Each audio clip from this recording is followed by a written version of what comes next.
What is up, guys? Welcome back to the Debbie Royale YouTube channel. We are back with another NFL mock draft, picks 1 through 32. We've got trades this week, so it's going to be an exciting one. Stay with us through the intro. We'll catch you on the other side.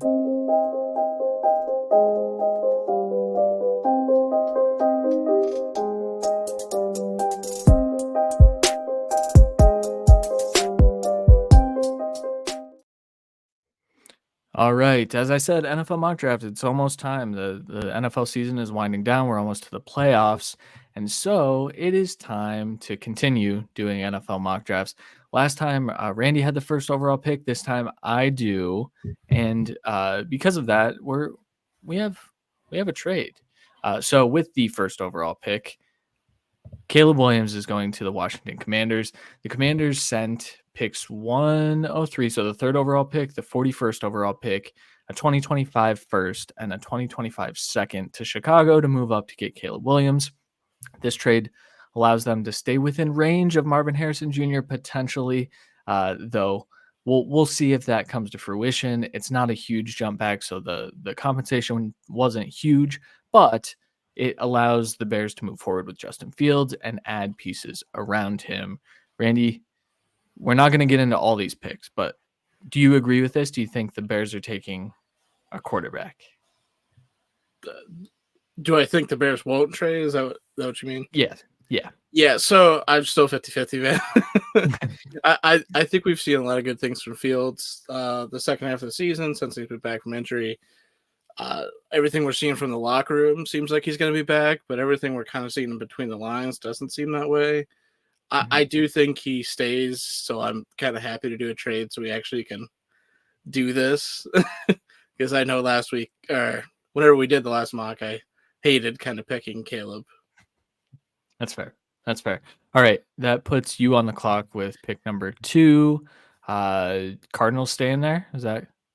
Yeah, Cardinals staying. Unfortunately, no one trying to trade up for Drake May makes the Cardinals take Marvin Harrison Jr., arguably the best player in the class, definitely best receiver in the class, elevates this offense to the next level. Hopefully, Kyler can continue to grow a little bit. I've seen some good things and some terrible things this year since he's returned. So hopefully a true number one wide receiver like he had with Hopkins can elevate this offense back to what it needs to be.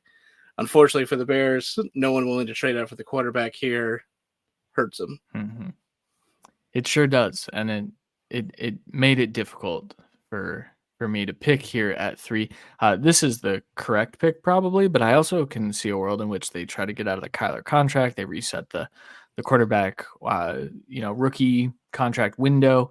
The same discussions that are happening in Chicago should be happening in Arizona, although I think you can say Kyler's a little bit more proven. And the contract's harder to move than Justin Fields is. So I think if we would have seen what we heard all offseason of like, well, Kyler might not play this year because they don't want to guarantee the money and all that. But he came back pretty much how we expected before, like right after the injury. And he was running first week. He looks healthy, doesn't look timid out there. So for me, I think that says they're sticking with him. But I get the aspects for sure. Yeah, for sure. All right. Down at pick number 3, I took Dallas Turner to the Chicago Bears, the edge rusher from Alabama. As I just said, it made picking at 3 overall very difficult, but if there's an edge rusher that's worth it in this class, Dallas Turner is that for me. I think he has the speed, the power. He's got more bend than you expect when you first turn on the tape. He is my edge one. I think the NFL teams are really going to like him. I think this college football playoff here in the next few days is going to really help his draft stock as well. Any thoughts on Turner? I said in the last one, I think he's probably the first defensive player drafted, and it continues here. I think this says a lot about what you feel and what maybe Chicago feels about their offensive line currently. Not taking one of these top tackles, going with another edge rusher, possibly because they're not trying to spend money on an edge rusher in free agency to pair with Montez Sweat. So getting a rookie to do it in the long haul makes sense. Yeah. All right. You're on the clock at 4 with the Patriots. Shortest clock ever, Drake May, quarterback UNC. to the Pats. They didn't have to trade up for him. They got a win when they probably shouldn't have, and still got the quarterback that they were always going to get. However, the win cost them a chance to get Caleb without trading up. Yeah, still lucky. It reminds me of the tank for Tua back in the day when Miami was trying to tank for Tua and then they failed at tanking for Tua and then they ended up with Tua. I think the Patriots are gonna like both of these quarterbacks, though I think they'd probably prefer a chance at Caleb Williams. I think they're out of that running at this point. Yeah, I don't. I have a feeling that Belichick would like May a little bit better, but Who will Bill be there? That's the big question. that's a whole other issue. Yeah. All right. Here at number 5, we have another trade. I promised Randy trades as well. But here we have the Raiders moving up for Jaden Daniels, the quarterback from LSU. We're going to start to see some crazy Jaden Daniels takes, I think. Overall, we've talked about him a little bit on the show. We talked about him during the last mock, but I think that statistically and all of his improvements over the years, on top of the absolutely legendary season that he just had, will put him in top 10 range, even if he still has some developing to do. But he has a superpower.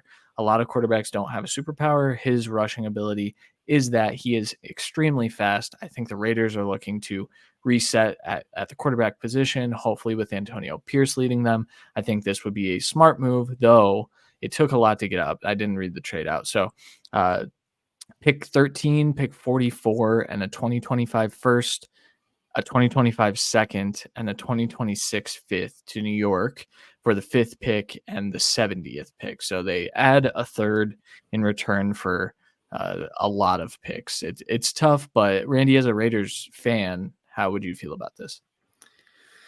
I'm still pretty reserved on Jaden Daniels. Not that I don't think he's talented by any means, but I'm not sure he's a top 10 quarterback. But again, quarterbacks go higher than they should, just how it goes.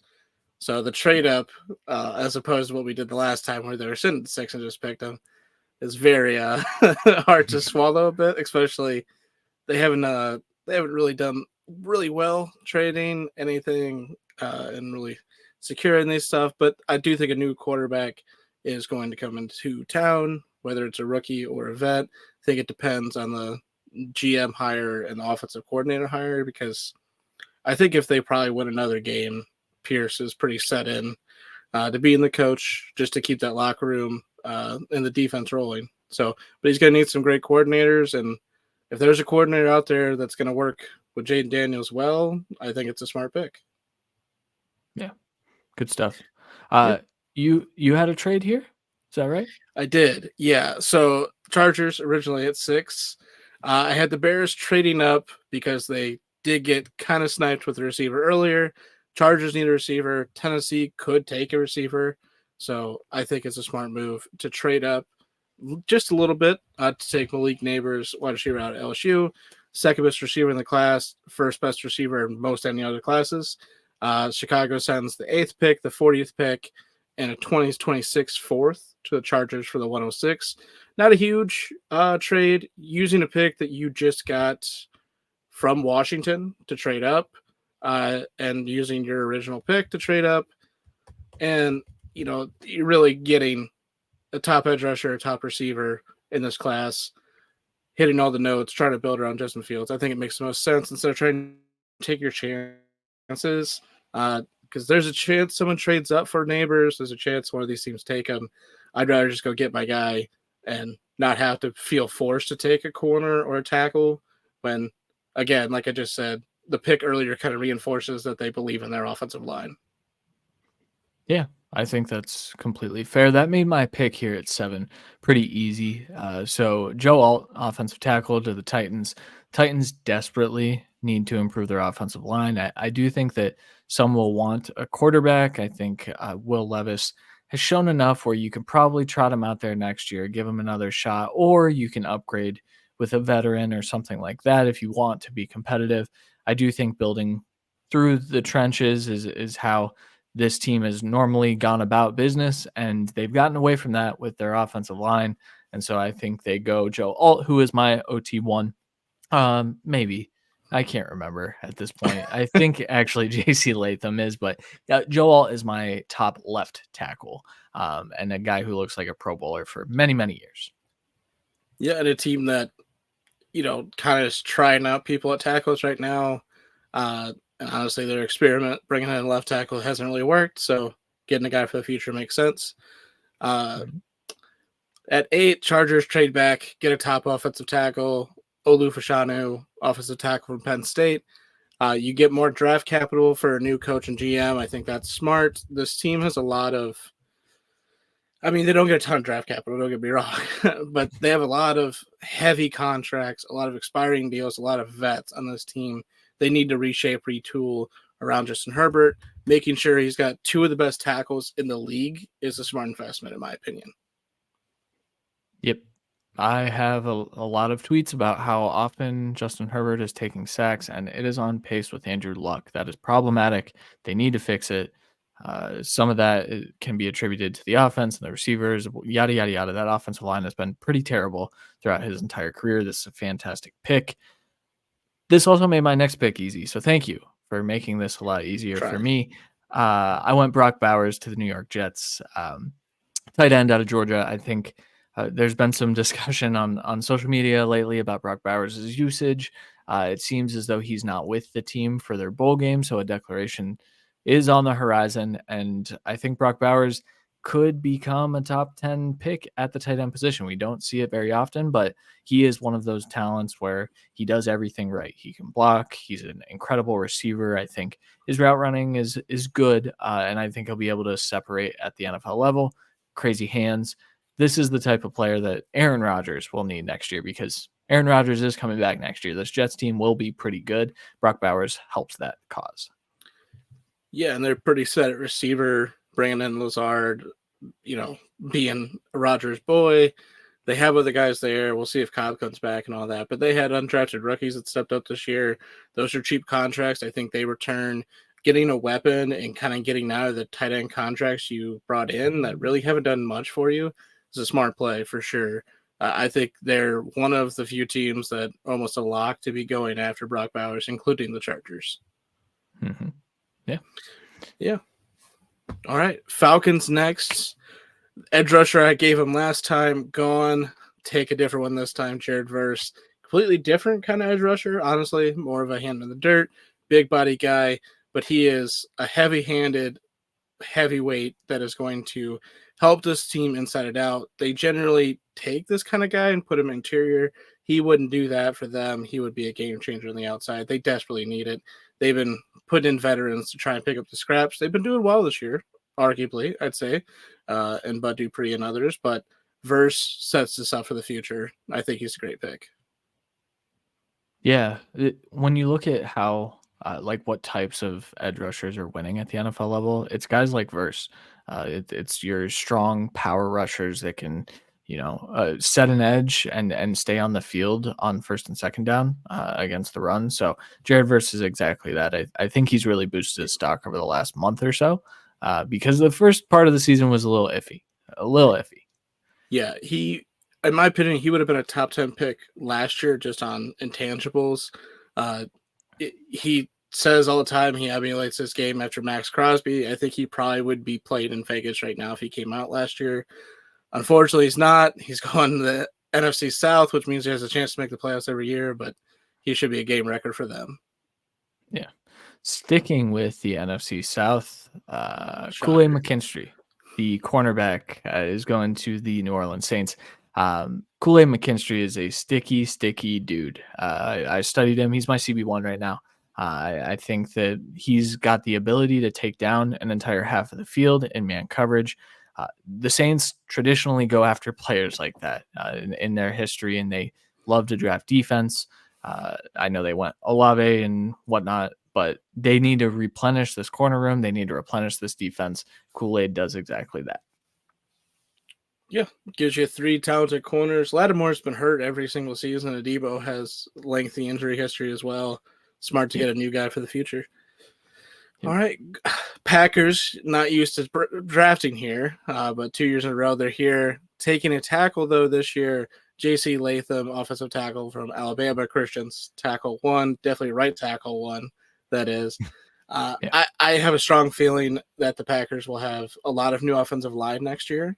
I think Latham has the ability to play left side, but I think because he's a rookie, they would put him in on the right side day one and swing over any other tackle they feel like on the left side. I think Bakhtiari is gone. I think there's a lot of shakeups here. Again, another team with some vets, but a lot of young guys that have stepped up a ton this year. I think they capitalize on that and revamp this offensive line. And Packers fans, don't yell about this. This is what your team needs to do. I know they draft defense every single year in the first round, but that clearly isn't doing anything because the defense is still bad. So let's maybe change it up and go offensive tackle, which is a big need. Good pick, Randy. Big fan. Thanks. Plus, they usually, they miss a lot on corners. They miss on edge rushers. I'd rather, if I'm them, take an absolute lock of an offensive lineman. Yeah, dude's a beast. He's just an animal. Yeah, he's gonna be in the NFL for a decade. Whether he's an All-Pro or not, he's gonna be in the NFL for a decade. He's also one of those guys where if you need him to kick into guard, I think he can. But Which I think he's going to be, and I think he's going to be a great tackle. Don't get me wrong. So, next pick, Roma Dunze, wide receiver. So the Giants traded back out of the fifth pick. Fifth? Yeah.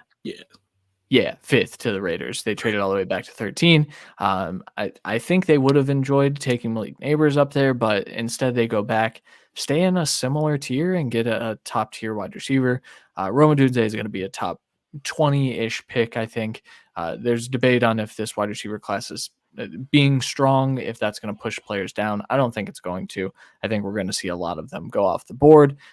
Giants need a player like this to kind of supplement what they currently have. I like Wan'Dale Robinson. I like Jalen Hyatt for what he is, but they don't have that X type wide receiver one type of player. I think that's exactly what Rome is. Yeah, they've been trying to get that with Hodgins and Darren Waller, and Waller's just not there anymore. He seems to. It seems the Raiders have moved on at the right time. Not that he can't make impact plays, but it's still he's not there anymore at that level. And getting two extra seconds and an extra first to get the next tier receiver, I think is a smart move for a team that maybe has a new coach and GM. We'll see, but if not, this could be a hey, look what we did. We could fix this now kind of thing. You need weapons if you're going to make Daniel Jones stick, which is what this move says is happening. Yep. All right. Well, Denver at 14, possibly lower after switching starting quarterbacks for the last 2 weeks. Take Nate Wiggins, the corner from Clemson.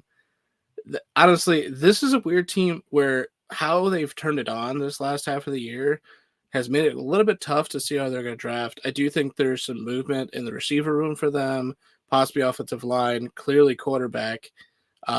But the strength of this team should be the defense, and getting a corner to pair alongside PS2 should be a top priority for them because they have a rotation of 2 or 3 edge rushers that is working.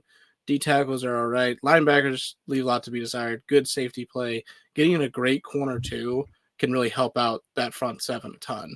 So I think it's a good move here when you're not in position to draft a quarterback as of right now. And while I do think Sean Payton would kind of love Bo Nix, I think it's a little bit early. I think they might trade up in the back of the first, not this mock, but in actual real life for something like that. But here you get a stud. I like this pick. I also think if the Bears chose to draft Caleb Williams, I think Denver's a decent spot for Sean Payton to go get a quarterback because I don't know what they're going to do. They're in trouble right now. I mean, listen, they're in a lot of trouble. I'm just telling you right now, if you would have stayed at 1 and picked Caleb Williams for Chicago and you still traded up with the Raiders for Shane Daniels, I was going to slap you. I'm just going to say, if he's gone, he's not a Raider, I'm going to be sad. That's fair. Okay, next pick. Minnesota Vikings picking here at 15. Laiatu Latu, the edge rusher out of UCLA. Injury concerns probably push him down the board a bit. I think there's a good chance that based on film alone, he is evaluated as an edge, the edge one for some teams. That said, I think that injury history is significant. I think that will push him down the board. The Vikings have had okay pass rush, but it's been through the scheme and how Flores can send pressure with his linebackers and things like that. They don't have really good play. Danielle Hunter's getting a lot of sacks, and he's still really good. But they're not getting consistent play out of their other edge rushers. Latu comes in, he can fix that immediately, gives them another weapon in terms of pass rush ability in this team.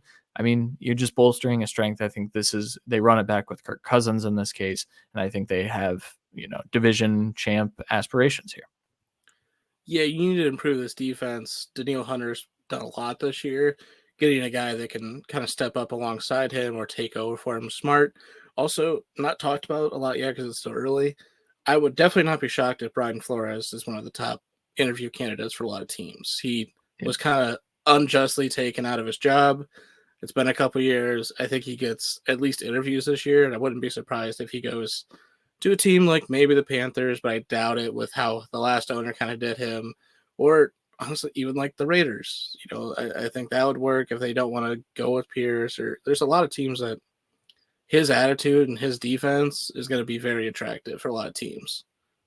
Yeah, so bolstering this defense besides just a scheme is brilliant. You have to. Yeah. All right, you're on the clock. All right. Arizona gets the best receiver in the class. They don't get the best offensive line here. But they do get Tyrese Fuaga, offensive tackle from Oregon State. A little bit of versatility here, but they drafted Paris Johnson to be their left tackle. He's kind of been playing right, and he's been moving around a bit. I think getting the other tackle to pair with his new wide receiver, having your two tackles of the future, having a little bit of scheme versatility with both those tackles as well is a smart play. Honestly, kind of the best player on the board too, especially for team needs for them. So I'm very happy to be taking him here at 16. Yeah, I love that pick. I love Fuaga as well. This offensive tackle class, especially at the top, is one of the better ones I've seen. So I'm excited to see where all these guys land. We'll get to another massive run of offensive linemen down the stretch here. Yep. Once you get out of the top like three, or I'd say top three, then you get good tackles with more versatility than the top three, because the top three are so good at what they do, they don't do versatility. So that's why this class is so strong going into day two. I do think it'll be kind of bled dry by the second round, but we'll go there when we get to longer drafts. Yeah, for sure. Next pick, number 17, the Pittsburgh Steelers take Tyler Nubin, the safety from Minnesota. One of the better do-it-all safeties, I think. If you put him next to Minkah Fitzpatrick in the future, I think you're looking at a really, really good safety tandem. I know that the Steelers have some safeties that they like. I know that this secondary has punched above its weight because of how good Joey Porter Jr. has been as a rookie. That said, I think they need to continue bolstering that. There are certain positions that might have been bigger needs, but I think Nubin can make an argument for BPA outside of, maybe some of the wide receivers left. And I don't think they're going to draft a wide receiver. So Tyler Nubin comes in, automatic starter day one, and you plug him in. Yeah, they love versatile scheme people. He fits that. I think he could play kind of inside back, not really outside, but in a pinch he could. And we're talking in a pinch, they have corners playing safety this last week, including veteran Patrick Peterson. I think it's a smart play to get in a guy that can just take over there, not have to worry about it. You might be able to get cheaper at the position, minus Minkah's contract. Obviously, you got to keep that. But you can get rid of some of the other talent there, move them around, put this guy as in packages first year. Either way, it's a smart play for the Steelers, which always do that. So, yep. All right. Their counterpart that they just beat, the Bengals, up next. I have them taking Amarius Mims, offensive tackle from Georgia. They're losing their right tackle, Jonah Williams. He doesn't want to be there anymore. He's gone. He's going to try and get money to be left tackle. Replacing him right away with a guy that plays right tackle at a high level, smart move. They have needs, but they're definitely not a team that's so super desperate right now. So I think just replacing, not having to spend money in free agency at right tackle, besides maybe a vet as a rotational piece, great play for them. high upside play. I think he needs to develop a little bit more, but I understand like the tools are all there. So Yeah. I hope he can stay healthy. That's I mean, he's been in and out of the lineup quite a bit. So Yeah. There's nothing we could do about that. We took Latu at 15. You know what I mean? Like, yeah. yeah. Yeah, you're right. Next pick, 19, Chop Robinson, the edge rusher for Penn State. This is a guy I think is falling down boards a bit, but based on tools and athletic potential alone, he's gonna be a first round pick. I mean, I don't think he has first round film. I did study him quite a bit. He's extremely explosive with his first step. He needs to develop, I think, going to the Bucks, and that will allow him to do that.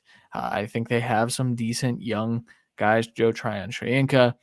I think they still have guys that they like, but this would allow Chop to develop there and become one of those top tier edge rushers, which I think is in his potential, his ceiling. He's not there yet. He's very developmental. Yeah, super developmental, not a lot of improvement, pure sprinter, but if there's a place that's going to help you and a coach that can help you do it, I think it's a good fit for him. Honestly, here, like the Texans, there's a few other places I think are perfect for him. This is definitely one of them, mainly because he'd be rotational and purely a third down guy while he continues to develop and honestly add size. So good for him, good for the Bucks. Unfortunately, you are on the clock again, even though you're not supposed to be. Because we have a trade. So I traded up with Kansas City to take Troy Franklin, the wide receiver from Oregon. I know there's been some discussion about where he'll land in the NFL draft. I'm not concerned about it, especially when he's going to the Chiefs. The Chiefs had to send the 25th pick, the 89th pick, and a 2025 third to the Colts for pick 20 and 157 in this draft. So add a fifth rounder, lose a few picks. Worth it because the Chiefs wide receiver room is rough right now. Troy Franklin gives them the ability to stretch the field like they had with Tyreek Hill. Very important when we're looking at what this team needs to evolve into. I think he would come rival for wide receiver one targets, though I think Rashee Rice probably has that locked down. But they need to start to think about life without Travis Kelce. Troy Franklin would help that motive. Yeah, Rice will be the one, but this gives them a deep threat that is actually reliable, which they haven't had since Tyreek left. They try to fill the void with speedsters that can't catch or speedsters that can't get open. That's not Troy Franklin. He's going to be, is Troy Franklin a top 6 rookie draft pick with this? Because I kind of argue he'd be there. I think I would want gets a him little before tough, a Doomsday. Yeah. With running backs this year, I think it would boost him up the board. But man, the Doomsday of the Giants, I think he would go above him for drafts. But he's not going over Naders and them. Bowers, arguably, but non-tight end premium. Dude, sorry, I know we're doing a bit much here, but it's just what I like to talk about. No, but Neighbors going to Chicago, he's the wide receiver 2 and probably the target 3. True. So I think you can say, okay, situationally, I can bump up Troy Franklin now. And I think he's close enough to that tier. There'll be a little recency bias with Kansas City, though, that I think will keep him slightly lower than maybe a ceiling is. But that's fair. Yeah. Either way, maybe Rice helped that this year, but it's super exciting. he could be dynamic for them. They can't attack downfield right now. And, the NFL has moved to the 2 high safety, which is why, Nubin went at 17 because he's going to be great for that. But I think this gives them the weapon they desperately have needed. How many times have we seen MVS or anyone else downfield open, great throw, drop? Franklin's not doing that. He's improved so heavily. Go into this coaching scheme, good Lord. Yep. It'd be perfect. All right, I'm still on the clock because of the trade up. And so I had the Seattle Seahawks taking Johnny Newton, the defensive tackle from Illinois. Super low for Johnny Newton, but he's undersized. That's going to happen. It is what it is. But being able to generate pressure from the interior is important. I know they just went out and got Leonard Williams. That doesn't concern me. That you still have to build through the trenches. Good teams know this. The Seahawks have a good track record of drafting lately. So go get a guy who can generate pressure. It helps you with your pass rush without having to reach for one of the other edge rushers. Yeah, and they've been attacking the trenches hard offensively and defensively. I think this is a perfect fit for him. Again, another player that might not, you might just be rotational to start with Leonard Williams there, but that we know that's a stopgap. This is the future. It's a smart play. Yep. All right, Jacksonville on the clock next at 22. Get Cooper DeJean, corner from Iowa. Yes, we're including him in this one. It felt a little bit right. I'm still iffy if he stays or goes, but this is about the range I expect him to go if he does come out. Obviously you saw we haven't had a corner since Denver at 14, just to safety, but we'll see how this goes. But either way, this is a good fit for him. He pretty much becomes corner one right off the bat, in my opinion. At least he's on the field every down as an outside guy. Super athletic. I think he's going to be an absolute stud at this level. I do think there's a chance he goes back just to clean up a little bit, but if he goes here and they actually keep a starting corner that they drafted, I think it'll be worth it for him. Yep. All right, keep it rolling. You've got 3 picks. Do I? Because you're up. Oh, really? Oh, I thought then I have 3 picks. Then you have 3 picks. Oh, you're right. Okay. 23, the Los Angeles Rams, Jordan Morgan, the offensive tackle from Arizona. This is another guy with a lot of versatility, the ability to get out and move in space, something that the Rams offense desperately needs under Sean McVay. I think that when you look at how their tackles have performed this year, it has not been great. Rob Havenstein has not been very good when he's out there. They've plugged and played some guys this year, but they need some stability at the offensive tackle position. This is a guy that he is still developmental as a pass protector, but if you can get him in the run game and kind of do what the McVay offense has been traditionally, I think you're looking at an easy-ish transition for a new quarterback once that time comes, because Matthew Stafford still has it, man, and I think he'll be playing for at least a couple of years while Jordan Morgan can develop.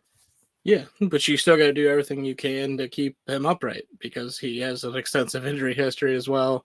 So smart play here. They're, again, another weird team that kind of have a lot of holes, but they've kind of patchworked this offensive line for so many years that they're desperate for this kind of pick.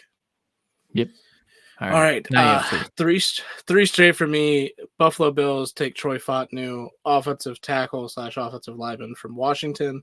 They haven't had the best offensive line play either. I think Fautanu can play all 3 positions, is what everyone's kind of saying right now. I'd like to look at that a bit more personally, but I do think he could be a really good starting caliber offensive guard or tackle at the next level. I think that he fits perfectly with Buffalo and can really help them expand. He already has played with a quarterback that likes to hold on the ball and make some hero plays. Makes sense going to Buffalo here.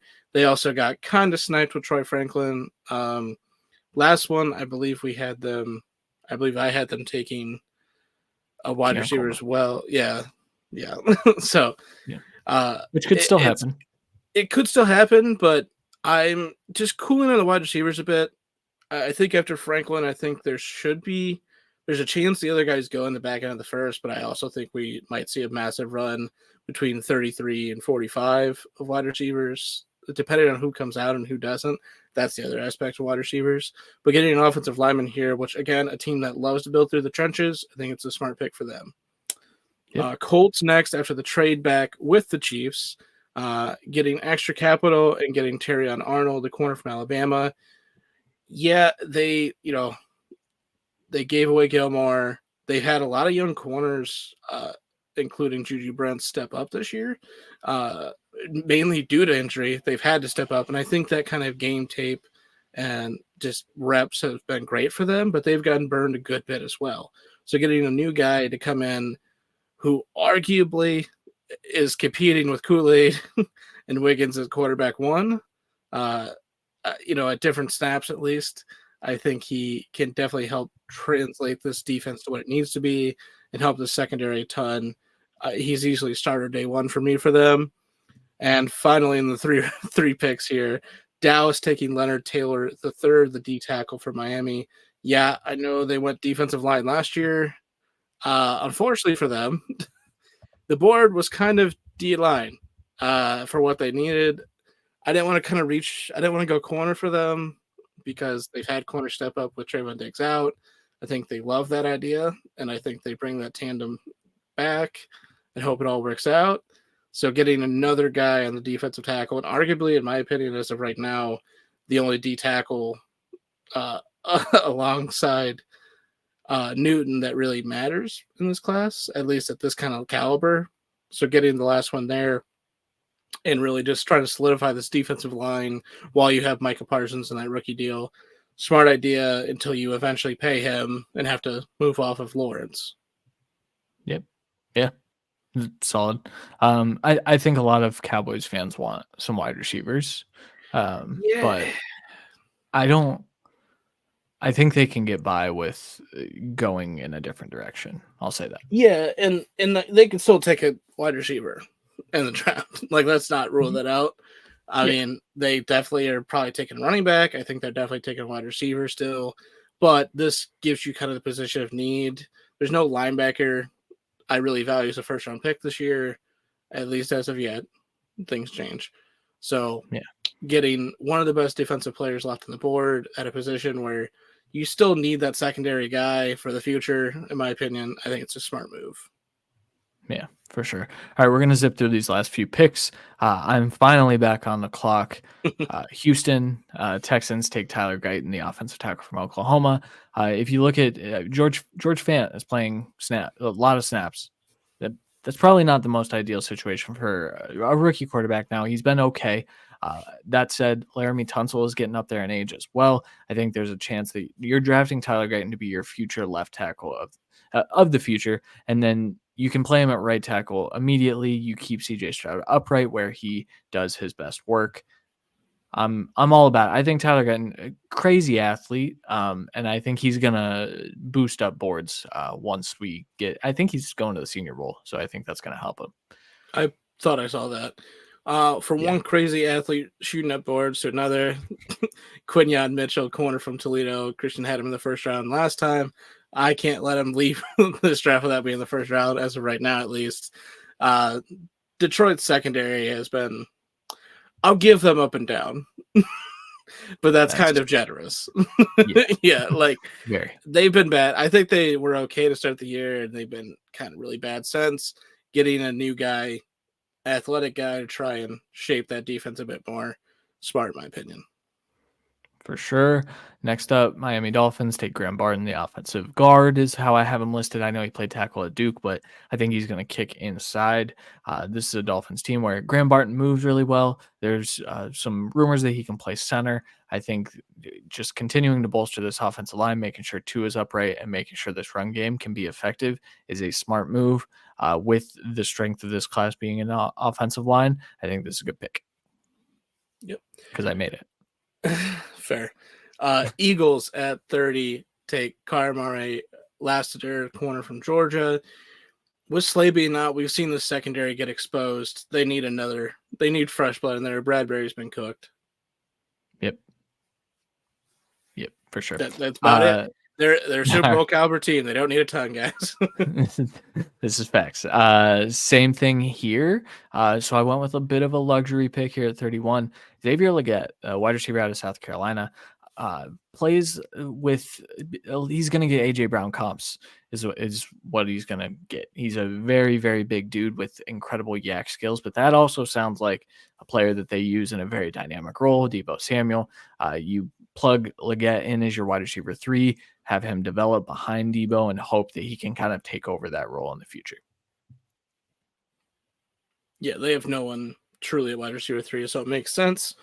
And then the Ravens here at 32 get Chris Braswell, the edge from Bama. I mean, Clowney's been a pivotal part of this defense this year, getting a guy to replace him because we know Clowney doesn't stay anywhere for more than a year and for less than X amount of money each year until the last day he can sign when he goes for less. So while I don't think it's out of the question that he comes back, I think Braswell is a smart play for them. They only draft blue chip players, it seems, and they're getting another guy that's been outstanding this year and can continue to develop at this team with rotational snaps. I think he's going to absolutely excel here alongside speed rushers on the other side as well. Should be a freak of nature on a team that likes to move and blitz from different aspects, just like he did at Bama. I think it's a great fit. Those two Bama edge rushers are why I think they have a really nice shot at the national title. But yeah, probably and, also JJ was also scared. Also, the two corners that we like, the two starting premium position players on that team are gonna go in the first round. That's crazy. Feels like all we've talked about for a few years are quarterbacks, wide receivers, and some running backs. We're getting back to all we're talking about is edge rushers and corners here. Back to the bread and butter and offensive line of Alabama. And, they're always going to have 5 first-round picks, and this year's no different. Yeah, for sure. All right, I'm not going to do a rundown because I'm going to put time codes in this video so you can just go back and click through. However, fun first round. Obviously, this is with before week 17 order. So if you're watching this when it comes out, this is the current order. If you're watching this a few days after and you come across this or after week 17, the order is going to be a little bit different. That's what happens when you mock draft in the middle of the season. Towards the end of the season. But we'll be doing a ton more of this. I forgot to mention somewhere earlier, join our Patreon, patreon.com/DavidRoyale. Kevin's doing this really cool thing now. So if you're a dynasty fantasy football player, then he's going to do like consultations with you. That's going to be part of our Patreon. We've got Debbie rankings. We've got a ton of stuff over there. Head over there, patreon.com/DavidRoyale. Randy, anything to add before we bounce? Fun, exciting football coming up. There's a great chance that there's going to be multiple games on week 18. There are 4 divisions, 4 playoff spots. Favorite time of year. We're going to get playoff football for 2 weeks here before the playoffs. Yeah. Catch our NFL show here in the next couple of days as well. So thank you guys. We'll catch you guys next time.